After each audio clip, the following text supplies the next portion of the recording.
Border Battle with King and CJ with King. You want to go get a hot dog at halftime? Well, guess what? You can also take the under in the second half of 25. You know what I mean? And CJ. The Packers are closer than Detroit. When Rodgers comes back, I don't want the Packers to be closer for that reason, because Rodgers would come back. Presented by the fine students and faculty of the Oklahoma State University School of Media and Strategic Communications in beautiful Paul Miller Building. Broadcast live on KXZY OSU Student Radio. And now, live from Studio 318, it's Border Battle with Jordan the Great King and CJ the Viking Notch. Welcome back into Studio 318 here in beautiful Paul Miller Journalism Building. Thank you, Landon. Chris, we're back again. You're listening to the Border Battle on KXZY OSU Student Radio, also Sunlink Channel 112, Facebook.com/Border Battle Show, and YouTube live stream, which is Border Battle On Demand, if you're looking for that on YouTube. All the ways you can listen to us or communicate with us, watch us, etc., etc. Chris, welcome back. We're going to continue to celebrate the greatness of the Super Bowl week. It's Philly. We mentioned it on Monday. All right. We got some tasty cakes. Now, I was told by Professor Ray Murray these probably aren't as authentic as the ones that you're going to get actually made out in Philly, but regardless, we found something that says tasty cakes, so we're going to pretend they're the actual thing. And why don't you try one, Chris, and tell us how they are? Man, these tasty cakes, I've heard so many good things about them. yeah. And this is all part of us honoring the Philadelphia Eagles Super Bowl victory, an incredible victory again, Man. as we mentioned last time. I'm gonna be a little bit of a food person, going on that on this shot here, but it's got a sweet little glaze to it. Let's take a Chris, you're a sports guy, not a food aficionado. Just tell us if you enjoy it or not. I do enjoy it. There you It's go. not too bad, actually. There you go, folks. bad. Tasty cakes from Philadelphia. This is the great thing about Super Bowls. You win Super Bowls, and everyone knows what your favorite food is. Unless you're, of course, from Minnesota, you know that you're going to be drinking maple syrup, as Chris probably was out of that mug right there. Yep, maple syrup. It's homegrown. Well, Chris, let's hop right into it here. We're going to keep it with some NFL news in a second. First, all of these pro sports rumors, and like I said, NFL stuff not withheld. We'll get to that in a second. We'll talk about the NBA first, trade deadline coming up here. We got some trades going down, but I think perhaps the biggest news, as he normally does, LeBron James dominating the headlines again by saying he will not waive his no-trade clause. Does that shock you at all? No, it doesn't. But even if he did, there's probably not any good trades anyways. For the destinations LeBron would want to go, there's the teams that you probably want to go to don't have the cap space to even take him in the first place. So no, it doesn't surprise me. It's typical LeBron. It's what he always does. Is there something wrong with him always dominating the headlines? I think he's a master of that. I don't know. I think it's one of those things I'm so used to it that it's a normal thing now in the NBA. LeBron, there's some article about LeBron doing this or saying that, So no, it's just, to me, it's just an everyday thing. The Bucks get Tyler Zeller. Now, when everyone said the Bucks need a big man, I did not in my wildest dreams envision it being Tyler Zeller. And maybe I should say my wildest nightmares, because that's exactly what this is. You're going to tell me that you are improving your team by signing Tyler Zeller. Yeah. And getting rid of a second-round draft pick. And yes, a young player, but he wasn't great. You're getting rid of all that, but the second-round draft pick to upgrade? Is he better than John Henson? I don't think so. I don't know how someone could even say he is. I mean, is he a capable big off the bench? Yeah, he'll give you a few quality minutes, but I mean, he ain't no starter in the league. He's not. I don't know. I don't know what the Bucks were doing. What about this whole Greg Monroe thing? I guess I haven't been up to date. I don't know if Greg got picked up by someone else or is still going through, the waiver process. But we talked about that. I believe it was on Monday about where he was possibly going, and then not. But now I just see it looks like he's going with the Celtics. Who's that? Greg Monroe. It just actually got posted that he's expected to make Celtics debut tomorrow. Actually, That's interesting. Yeah. The only saving grace I can say about Tyler Zeller is that maybe he starts to stretch the floor a little bit. He's a good shooter considering the fact that he's a big man. But I still don't understand. Like, you have to be more aggressive than this. And I realize the Bucks aren't going to go all out necessarily because this isn't going to be they aren't going to win the East this year. That's just the way it is. They'll make the playoffs. Ho hum. It's kind of an average season. And quite frankly, when you're a team like that, it's a dangerous situation to be in, especially when you have a star player, because not only are you not a contender to actually win the East, you're not getting a high draft pick. You're not out of the playoffs, and you're not getting You're in the middle. Yeah, you're not getting into the lottery, so you're not getting any of these great players. So it's a dangerous position that the Bucks are in right now, and I feel like if you're going to go for it, then go for it. None of this Tyler Zeller crap. No, and I think it's kind of a fun thing that I made this comparison before. It's really like how the Timberwolves were when they had KG. You know, there's times where they'd be in the middle of the pack, but they can never get over, and then they tried the Stephon Marbury thing, and that unfortunately didn't work out. But, you know, so are you saying with this whole Tyler Zeller addition that they're still going to be a 4 or 5 seed, or do you think with him that they'll maybe bump up to possibly the third? No, because the third right now is Cleveland. And as bad as Cleveland's playing, they're not the 3 seed. I don't think they're the 4 seed. They probably won't even be the 5 seed. I can honestly see the Bucks having to be the 6 seed and go into Cleveland. You know what I mean? So if you go into Cleveland, you're not going to win the first round. You get bounced out of the first round of the playoffs, you're going to have a lot of disappointed fans, a lot of angry fans in Milwaukee. Right. Well, not even your fans, also your star player with Giannis. You know. Yeah, I think Giannis, there's some leeway with him, right? Because I do believe he genuinely loves it in Milwaukee. As shocking as that is to hear, I think he does. So I think they have a little leeway with him, but again, you're right, to a certain extent. If you continue to lose and you continue to underperform, then you're in trouble. Yeah. So do you think the Bucks will keep their interim coach like for next year, or do you think they have to make a splash here? They have to make a splash hire. Absolutely.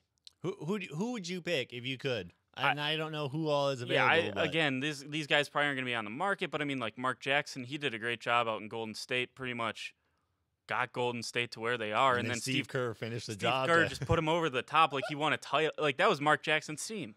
You know what I mean? Yeah. So, like, what? You could also make the thing though that Mark Jackson got them there, but he couldn't quite get them over the hump. Steve Kerr was that last missing piece. Steve Kerr couldn't get him over the hump a second time until he signed Kevin Durant.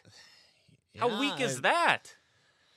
You're right. I mean, you got me on that one, but they should have gotten knocked out by the Thunder that year. Yeah, they should have, but they choked, so they didn't.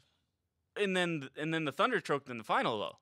They were up 3-1 as well. Yeah. So I mean, like, I understand what you're saying about Steve Kerr putting him over the top, but he couldn't do it a second time without Kevin Durant.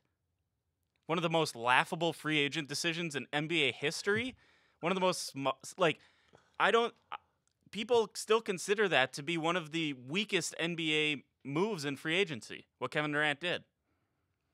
Yeah, but, you know, at the same time, and I'm not fully defending Kevin Durant, but it also fits into his play style. Yes, he's a star player, but he acts like he doesn't want to be the star player. He doesn't want to be that guy, like the team leader. No, well, yes and no. I think he's got some, I don't know, maybe a burner Twitter account of his would say differently. I'm not really sure, but it's interesting. I don't want to mold this into Kevin Durant talk. I want to keep talking about Mark Jackson because that's what this is about. You know what I mean? It's like right. Mark Jackson can build a team, and he's great defensively. He teaches all the principles well, and I think that's something that the Bucks are lacking. So I do think that Mark Jackson is probably the best option for him at this point. But I don't know if Mark Jackson's going to be out there. I don't know if he's a guy that's going to want to come to Milwaukee. You don't know any of this stuff right now, and it's kind of difficult to tell. But they do need to make a splash higher because with Giannis, Jabari Parker coming back, Eric Bledsoe, Brogdon, all of these people, Middleton, Tyler Zeller. Good heavens. Well, we'll move on here to the NFL. So we got some big free agent quarterbacks now. Why did you just say the whole Vikings have a huge? We'll get to that. The whole Vikings team is part of this. But I want to ask you where some of these quarterbacks end up, and you look at all of the quarterbacks that are potentially going to be available. And I say potentially because I had Nick Foles to this list, And the only reason I do that is because I think Nick Foles, I don't see him in Philly next year. I don't know if you do. I think he does. I think they keep him in there. If you're Nick Foles, are you going to want to stay? Okay, yeah.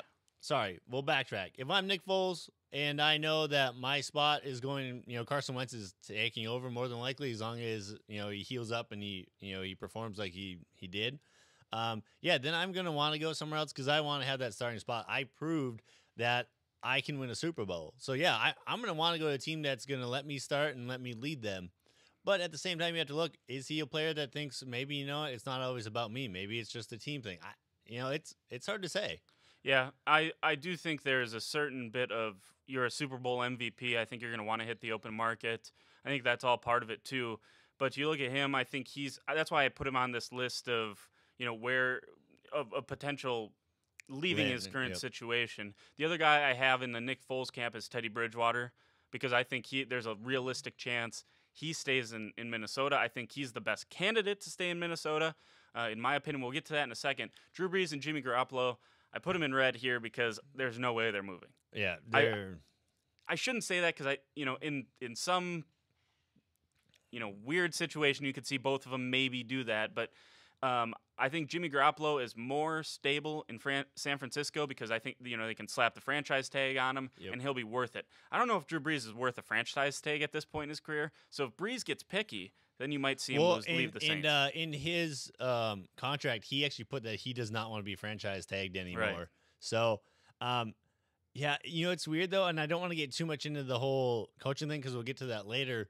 But it'd be interesting to see with McDaniels opting out if all of a sudden Jimmy is like, you know what? No, I'm going to go back to the Patriots. But that's what I mean, though. You're gonna franchise tag him, right? Well, yeah, you would hope that's what they do, because it would be Niners, stupid. It would be stupid to trade away a second-round pick and then not franchise tag. Right. But yeah, I could see actually Drew Brees, if he's going to go somewhere else, it'll be like a team that needs someone like Jacksonville, Arizona, Minnesota. Someone that just needs a quarterback. I can see Minnesota doing it because that's a typical Minnesota thing. Let's get a quarterback at the end of their career and go for one last ride, and we'll start all over again. So here's, and I agree that that's normally how Minnesota does it. Here's my problem with that, and I know you don't like it either necessarily. Okay. The team they have right now is so good, they don't need an all-star. They don't need an all-pro quarterback, so they don't need Drew Brees. Out of Teddy Bridgewater, Case Keenum, I'm not going to throw Bradford in there because I think that'd be stupid if they kept Sam Bradford. So Bridgewater, Keenum, Nick Foles, and Kirk Cousins, who do you want? If you are the GM for a day. If I'm GM for the day, all four of them scare the crap out of me. Really? To be honest. Keenum is not he's not I'll take him off the board right away. Okay. Okay. You know what? If anything, I go Kirk Cousins and then Teddy B as a backup. So I know he won't like that, but Nick, I don't know. I mean, Nick Foles played phenomenal too, but I don't think there's any way you get two of these guys on your team. Okay, so just one. We'll go with Kirk Cousins. I think he just needs a talented group. I think that was his issue in Washington. He just didn't have the right guys around him, and now he's coming into a team that has all the pieces, but they're missing the QB. Absolutely. I think that's spot on. Correct is what if the Vikings can find a way to massage the cap room and figure out how to do that, I think Kirk Cousins is the best quarterback on the market. And then it is a difficult one, but I think then you have to put Nick Foles there because he is a Super Bowl MVP, the only one on that list other than Drew Brees, who again we don't really see moving. Right. That is a Super Bowl winning MVP. So you start to wonder about that then too. So you go Cousins. Say he gets signed by Denver. Is Bridgewater good enough for you?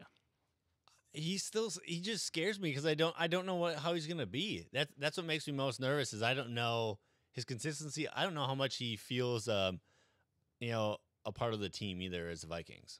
Yeah, and I think that's something you're always gonna have to worry about. So we're gonna catch a break. When we come back, CJ and I give you an update on our home conference of basketball, that being the Big Ten. Plus, later, did the Colts get robbed by the Patriots, or did they actually get lucky? We'll discuss that a little bit later. You're listening to The Border Battle on OSU Student Radio, KXZY.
Welcome back into Studio 318 here in Paul Miller Journalism Building at Oklahoma State University. You're listening to the Border Battle with King and CJ. I'm King, he's CJ on OSU Student Radio KXZY. Also, Suddenlink Channel 112, YouTube Live, that's Border Battle On Demand if you're looking for that, or Facebook.com/Border Battle Show.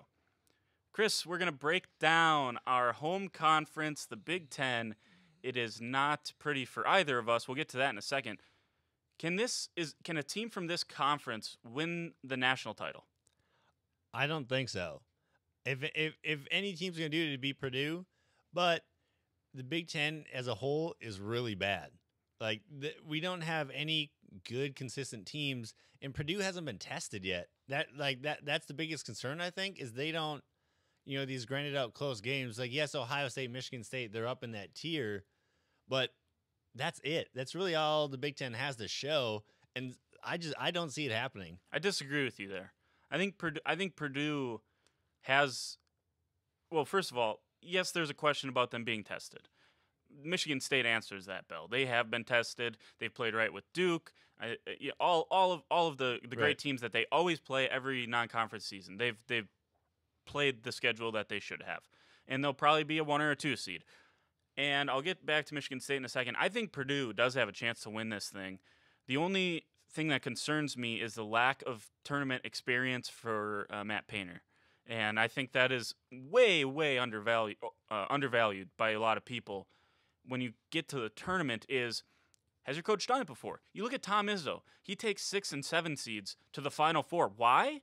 Because he knows what March is about. Right. Coach K, yes, he'll lose to the occasional 15 seed, and that'll probably be part of his legacy. But why is he one of the greatest of all time? Because he knows what it takes to win in March. Right. Coach Calipari took an 8 seed to the championship game a couple of years ago. Why?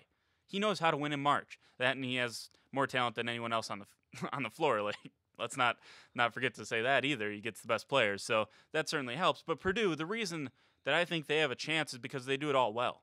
They can defend. They can hit the three. They can go inside with Isaac Haas, who we were all wondering, would he take the next step when Swanigan leaves? Well, he has.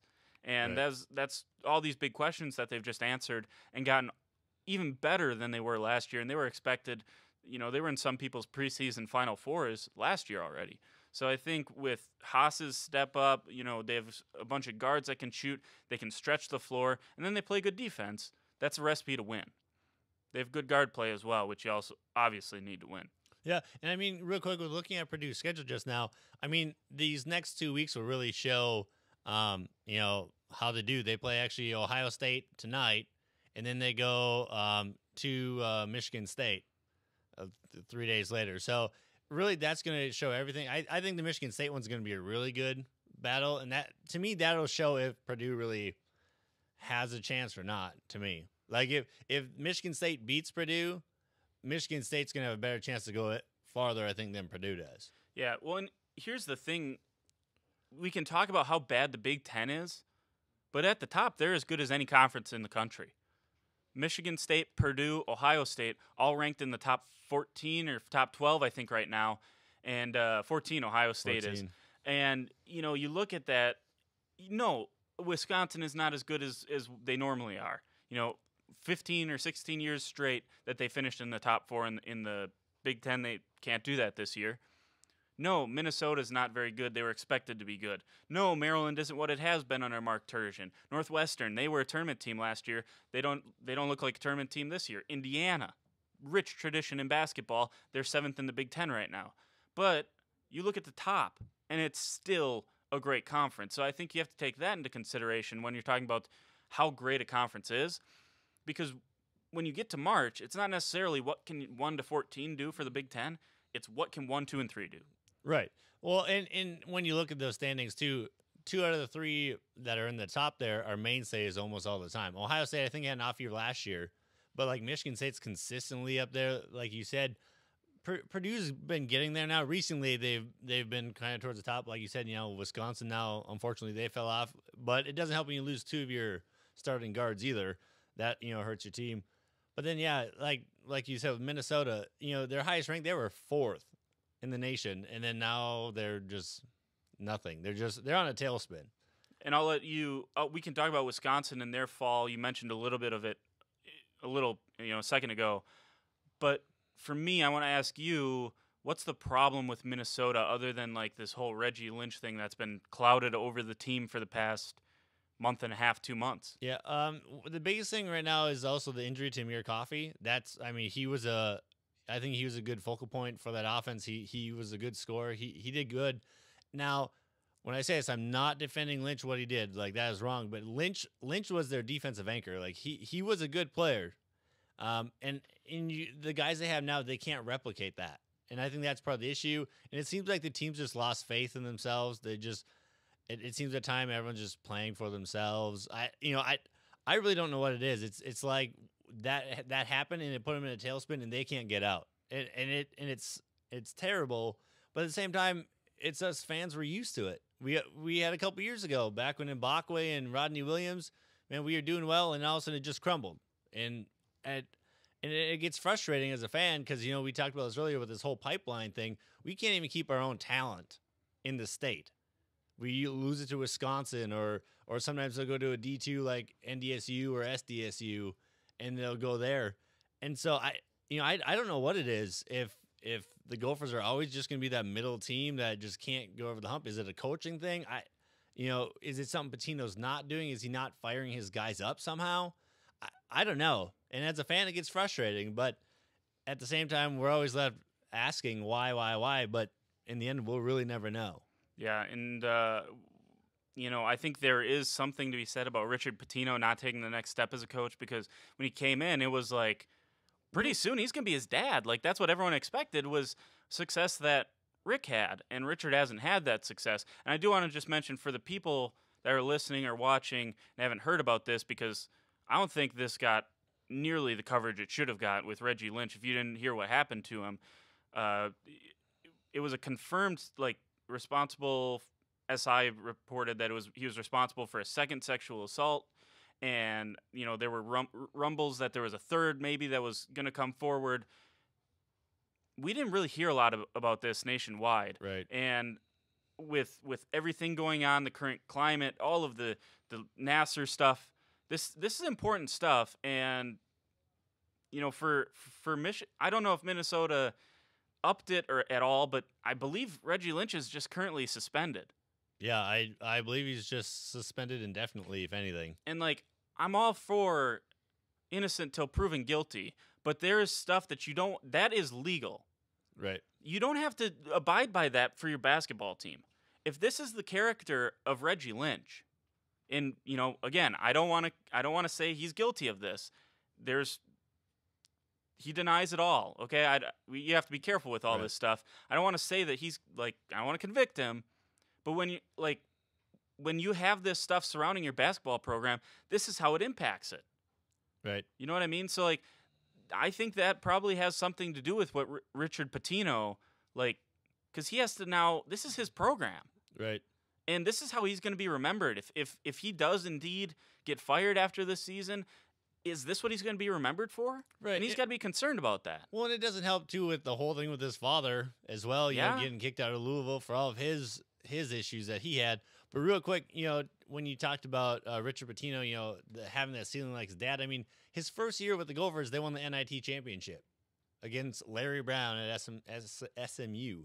I mean, like you said, we were thinking sky's the limit, and now here we are, back in the middle ground, muddling, trudging through. But like you said, maybe all this is getting to him, as a coach too. If you dealt with your father, and that was a big thing.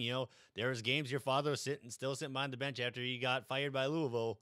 I mean, there's all this spotlight, and it's not the good spotlight either. No. Now the Lynch thing comes up, and you're getting more bombarded, more arrows coming at you. All this finger pointing. So you wonder, is he mentally not there either? And it's fair to him. I mean, to be fair, that is something that can impact you. Right. You know what I mean? So if I was Richard, after Rick got fired, I would say, Dad, I appreciate your support, but I don't want this cloud following me around. Paparazzi following our team around because you're in the stands. But I understand, like, Rick Pitino is a great coach, but he let his program get away from him. And I think this is maybe what Richard's worrying about, making sure his program doesn't get away from him, because that is all something. So when we talk about Wisconsin, I want to talk about them for a second. From an outsider's perspective, I don't know how much you've watched of them. What's their problem? Like, they struggle finishing games. You can point to a whole myriad of things that they struggle with. What is number one from an outsider's perspective on the Badgers? I'm going to already throw the injuries out because I had said it earlier. Yeah. But it's because they have one main scorer, and that's Ethan Happ. Happ is their guy right now because their two guards are injured. And that's their issue. I watched actually the end of the Maryland game just this weekend here. And as soon as Maryland would double Happ, everyone, they're making other people try to beat them. And it showed that Wisconsin just doesn't have that second playmaker right now, because if Happ is double teamed, he obviously can't do anything. And I know we talked about the point guard too. He's a freshman, but there was some plays that he had, and I get he's a freshman, he's learning. But, you try and get him to score, he's short on a couple of shots. And, it's just they're just too one-dimensional right now. Yeah, they are. And the thing about Ethan Happ is that he's a good passer. He's not great. He's got good footwork. It's not Frank Kaminsky footwork. And he was coming into the season as the number 2 rated player by ESPN to win what Trae Young's going to win, the National Player of the Year award. So he has not, in my opinion, has not played what he should have. But to your point about the second scorer, right now the second scorer is either Aleem Ford, redshirt freshman, Brad Davison, freshman, or Nate Reavers, who, by the way, Minnesota product, freshman. So right now you have 3 freshmen that are currently like your second scorer.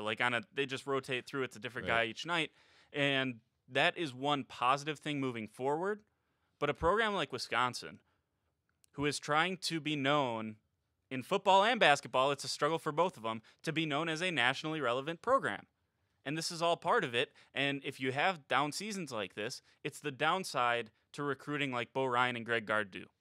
Because when you get a dud class like this junior year class is, Charlie Thomas, ever heard of him? Nope.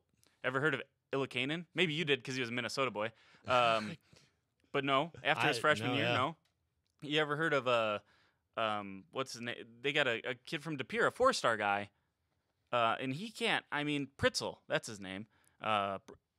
It speaks to how underwhelming he is that I forget his name. Brevin. Yeah, Pritzel. Yep.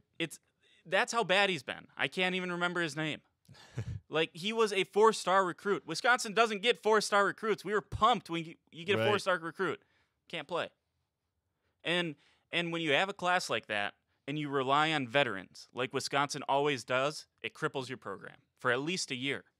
So I hope that with all the experience the youth is getting, it helps them moving forward, but it's a tightrope right now for this Wisconsin basketball program. Yeah, no, I totally agree. It'll be good, like you said, in the future, but yeah, right now they're almost in a tailspin as well. All right, real quick, more upside next year, Wisconsin or Minnesota? I'm going to say Wisconsin, just because of the amount of freshman talent they have.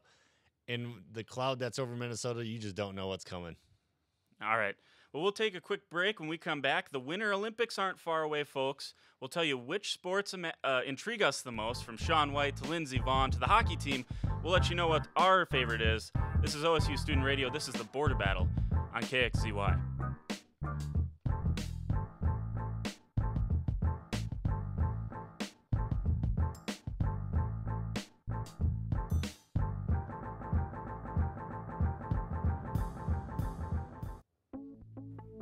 Hi, I'm Gina Noble, and I'm the mayor of Stillwater, Oklahoma. Stillwater, Oklahoma is anything but still. We are a vibrant community, and we are conveniently located near Oklahoma City, Tulsa, and Wichita, Kansas. We're the home of the Oklahoma State Cowboys, and we serve as the cultural, economic, and athletic hub for North Central Oklahoma. In fact, several Quality of Life magazines have recognized Stillwater as one of the nation's 100 top places to live and one of the best places to golf. Established in the land run in 1889, Stillwater is a safe, vibrant community. It boasts a great educational system from K through 12, all the way up to our world-class university, Oklahoma State University. We have an exceptional downtown with a strong entrepreneurial spirit, numerous city parks and trails, and our medical resources are second to none. Stillwater is a wonderful place to begin your career, to start a business, to raise a family, or to retire. We invite you to visit Stillwater because we are anything but still.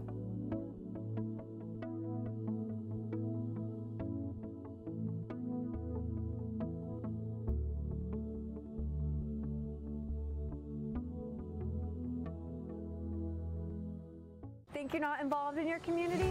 Think again. Spending your money with local businesses is more than an economic choice. It's a way you can have a say in the look and feel of your hometown. This spring, I invite you to shop in downtown Stillwater. Downtown Stillwater is home to locally owned shops, boutiques, eateries, and dependable professionals that you can trust.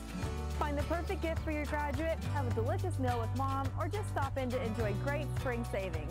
By creating a demand for local goods and services, you can ensure a place for the local businesses that help give our community character and keep it unique. On behalf of Downtown Stillwater, thank you for shopping local.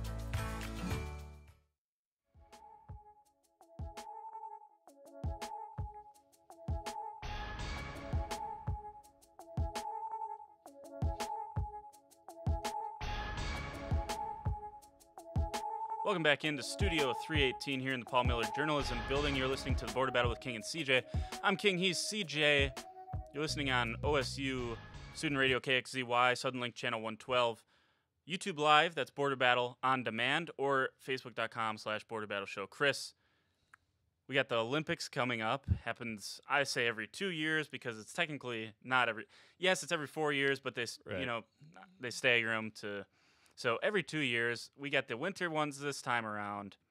What event excites you the most when we're talking Winter Olympics? Well, before I, I'm hitting my mic already. Before I do that, so excited. I actually want to, I'm getting a little hungry again.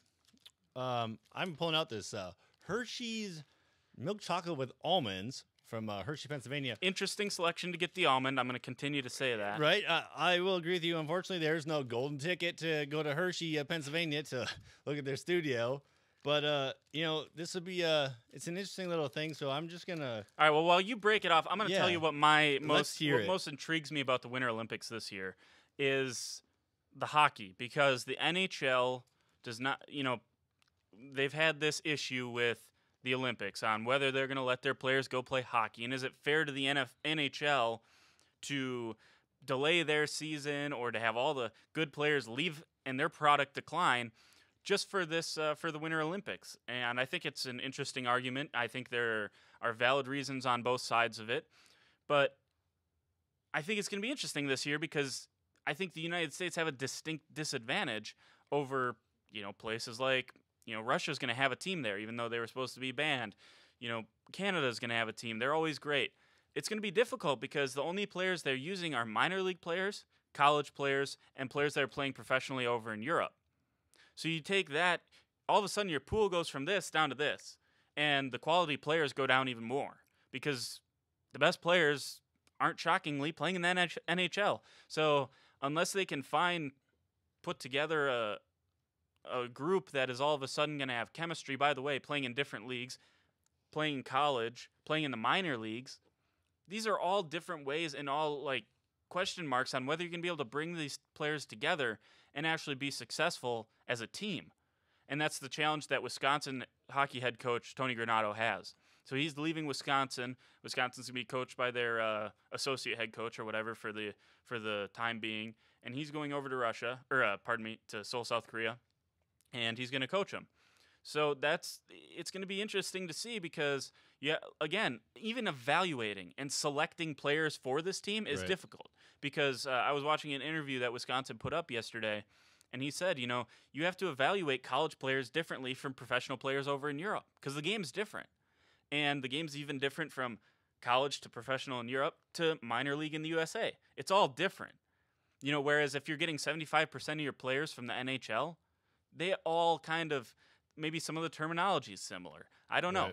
All of these different variables that are going to be hindering Tony Granato as he tries to put this team together. And also, I think he gets 5 practices to get them up to speed and playing well together. So hockey is going to be interesting.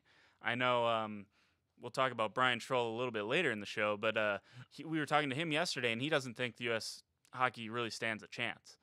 He thinks that this worrying about with the NHL is going to hinder them. So I'm going to throw it back to you now that you're done with your Hershey. Really good, by the way. It wasn't too bad. The almond was a little off, but it works. Well, it's a time-trusted product is Hershey's. Would you like to try some while I give my little thing? Maybe after the show I'll have some with. Figured I would ask. Thank you. I appreciate that. But when we were talking about Winter Olympics, what is the most intriguing sport to you? I wish I could be devil's advocate, but I agree. I think it's a hockey team. First time in 5 years that it's not NHL. But I know everyone's been saying they're not going to do good. I think they might actually do pretty well.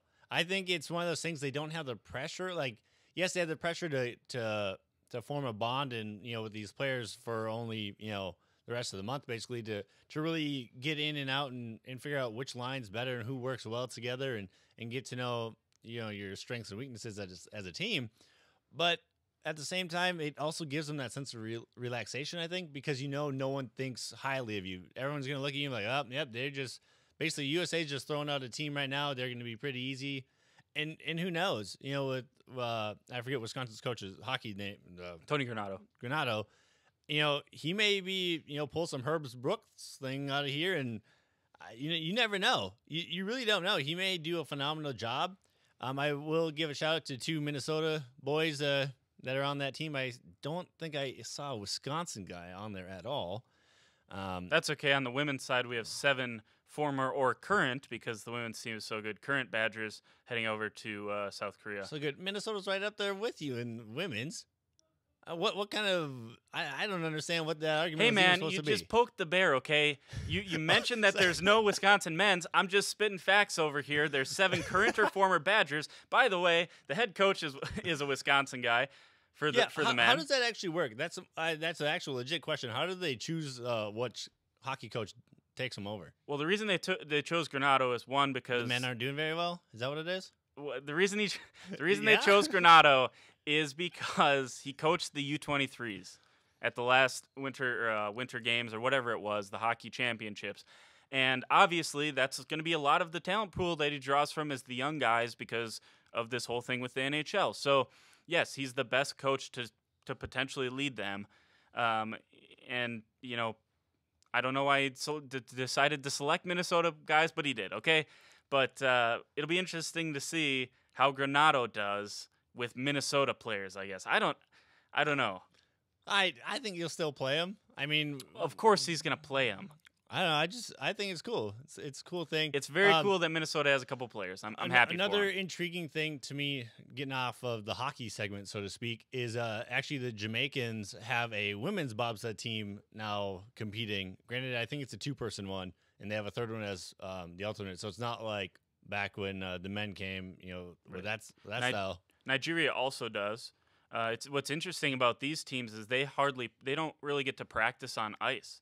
So they do a lot of their practicing. The first time they practice on ice is actually really close to, really near the Olympics themselves. So they don't get a whole heck of a lot of practice over the course of the years leading up to it. So it's really impressive that they're able to come on, hit the ice a couple of times, and then all of a sudden qualify for the Olympics. Right, and with them, especially I think it was in our international sports class when we heard about the Nigerian one, and they're all track stars. So that's the thing too is, yes, when you're a track star, you're used to, the pavement or whatever, the tar road course that they have. on tracks, and then you're going on ice where it's a whole different style of a foundation for your feet to grip. But I mean, I think it's great. Your feet really aren't on that much. Not much, but to start off, I mean, you got to be able to push off a little bit. But I think it's a great thing to see countries like that bringing, bobsledders to compete. Yeah. So we talk about the two people we had in the bumps, Shaun White and Lindsey Vonn. Speaking of tried and trusted, these two expected to bring home gold in probably just about everything they compete in. If there was one that you would expect to not bring home gold, who would it be? Oh, look at that. You can say neither. I know, but I think maybe Shaun White, just because he was coming off the injury real recently. I mean, he's Shaun White. He's going to do what Shaun White does. But he would be my more concern. I know Lindsey Vonn had the gruesome leg injury, I think just a year or two ago it was now. That's what's so incredible with these two people as athletes is not only their ability to athletically be the greatest in their sport in the world multiple times, but also be able to mentally get through these awful injuries. Because, like you said, they've both had them throughout the years, and they're both look. The Winter Olympics is dangerous. Almost all of these sports are dangerous, even down to like hockey. You can make a case. Bobsledding, luge, all that stuff is super dangerous. And for people that get injured, in that way, to come back is pretty incredible. So I'm with you. I think both of them have a real legitimate chance to come back with gold. We'll be right back. I think the NFC North just got a lot stronger. We'll get CJ's take next. Plus, is what happened to the Colts unprofessional?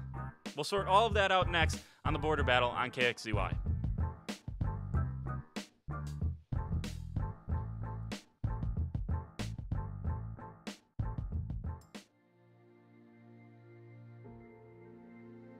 What is arts and sciences? We aren't all about the arts. We like to think of ourselves as explorers. From exploring the human mind to discerning the building blocks of the universe. We don't just read books. We don't just sit in the classroom.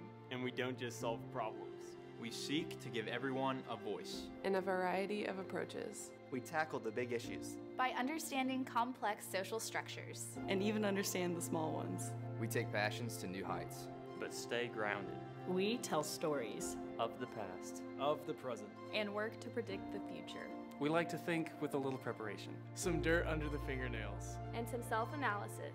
You can do anything. With nearly 100 degree plans to choose from. Where will your arts and science degree take you? Connect, achieve, succeed.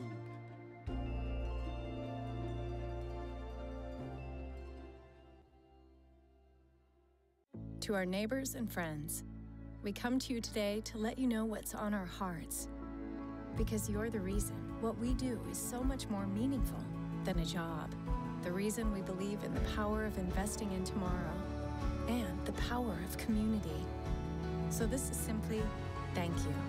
As we step boldly into a time of growth and change, consider this our promise that every investment in our hospital is an investment in our communities. This spring, I invite you to shop in downtown Stillwater. Downtown Stillwater is home to locally owned shops, boutiques, eateries, and dependable professionals that you can trust. Find the perfect gift for your graduate, have a delicious meal with mom, or just stop in to enjoy great spring savings. By creating a demand for local goods and services, you can ensure a place for the local businesses that help give our community character and keep it unique. On behalf of Downtown Stillwater, thank you for shopping local.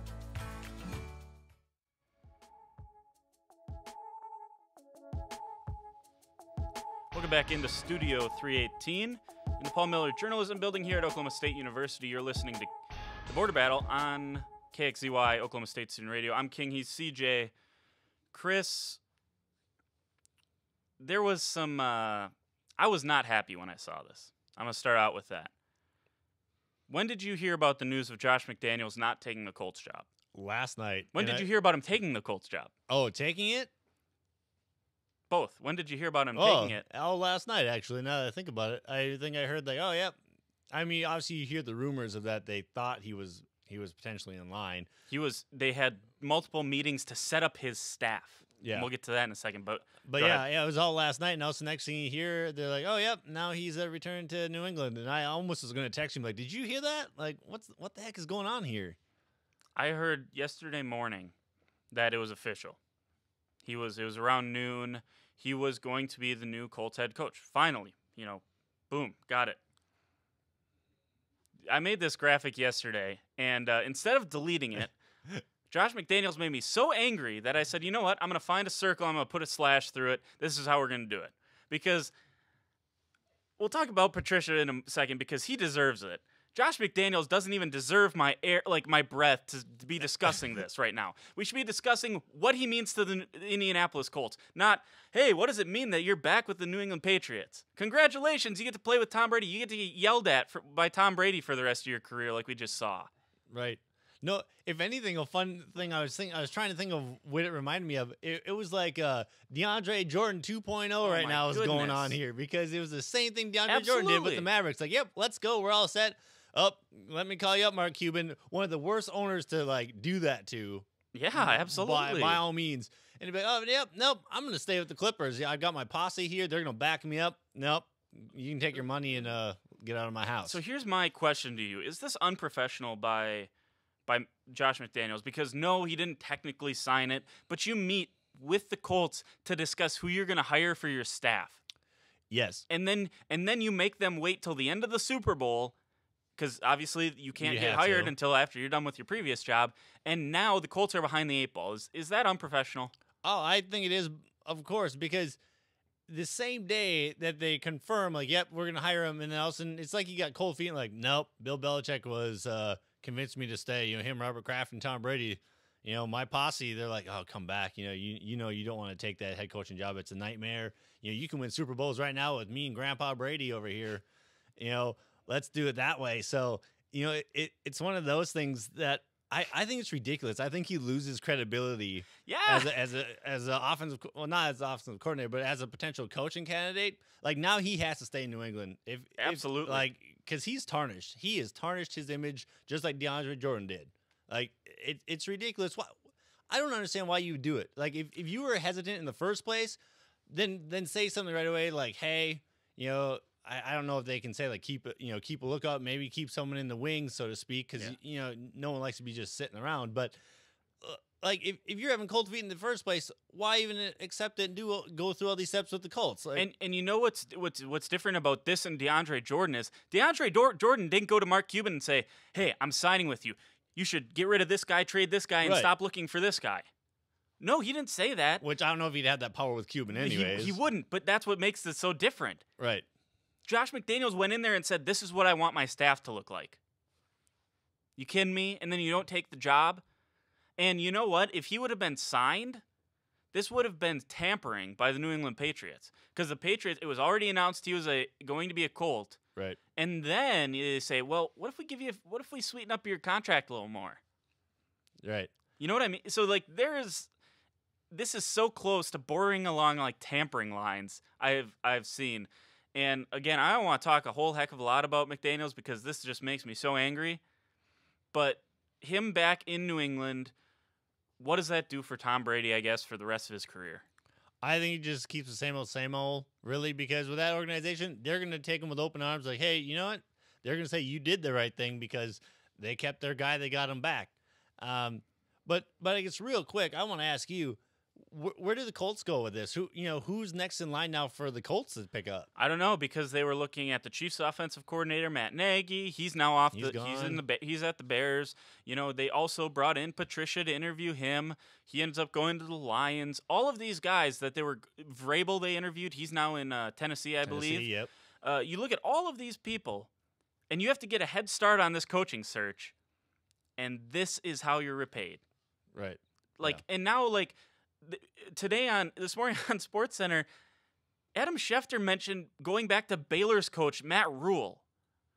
Does anyone remember? Can anyone in this studio tell me what Baylor's record was this year? Was it good? Nope. No, it wasn't good. Like the O'Colly thing. I wish I had the O'Colly in here that had the Baylor lost to Liberty in football. Like they lost to Liberty.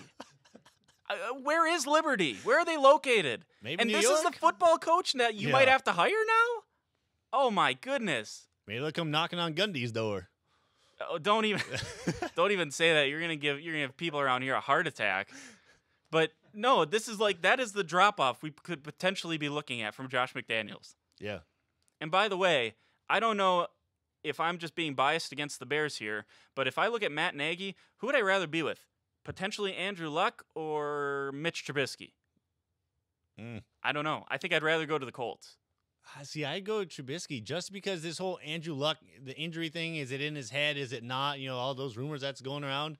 I think with Trubisky being he's young, you can mold him the way you want to. You can form your offense around him. With Luck, he's been in the league 5-6 years now. But you're facing. He's in his prime, so it helps. But I understand the maybes with Andrew Luck. And the NFC North though is really hard. So that's right. probably where you're going. I understand the maybes with Andrew Luck, but are there not maybes with a second-year quarterback? Oh, for sure. I just think you give yourself a little bit more upside because he's actually healthy. Yeah, you take the chance. And Andrew Luck is a once-in-a-generation type quarterback. Do you not? Yeah, but he's like in a shell of himself right now because of his whole injury stuff that he's been dealing with. And we'll see how that works out. But I just think that, man, this could have absolutely screwed the Indianapolis Colts here. Oh, by far. And this didn't need to happen to that organization because, quite frankly, the last regime of the GM, I mean, he dug him in a hole that they might be in for the next 5-10 years, especially if they can't find a good coach to get him out of it. Right. So let me ask you about Matt Patricia. I think he makes the NFC North better. I think the Lions are a better team with Matt Patricia. So what are your thoughts about Matt Patricia, longtime defensive coordinator under Bill Belichick, a defensive head coach, going to the Lions? I love it. I think it's a great sign by the Lions. It's just like the Vikings with Zimmer, Mike Zimmer. I think the Lions are going to be that same style team where like their defense has to get there. They don't have all the personnel on the defensive side of the ball like the Vikings do, so it's not fair to compare them that way.